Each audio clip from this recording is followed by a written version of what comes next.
நல்ல காரசாரமான mushroom pepper fry எப்படி செய்யலான்னு பார்க்கலாங்களா? ஒரு கடாயில் எண்ணெய் ஊற்றி சாப்டு கார்லிக்ஸ், ஆனியன், கொஞ்சமாக கேப்சிகம் போட்டு நல்லா வதக்கிடலாம். நல்லா வதங்கினதுக்கப்புறம் நான் 1 பேக்கெட் ஆஃப் மஷ்ரூம் எடுத்திருக்கேன். இது வந்து சிப்பி காளான். நீங்கள் பட்டன் காளானில் செஞ்சிங்கன்னா இன்னமும் டேஸ்டியாக இருக்கும்.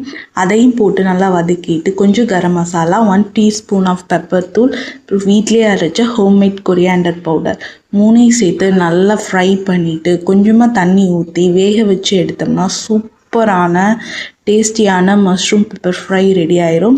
இது டயட்டில் இருக்கவங்களுக்கு ரொம்ப பெஸ்ட்டு ஃபுட். ஏன்னா கேப்சிகம் வந்து ஃபுட் பேர்னர். மேலே கொஞ்சம் நம்ம கஸ்தூரி மெட்டி தூவி இறக்கணும்னா ஃப்ளேவர் சூப்பராக இருக்கும்.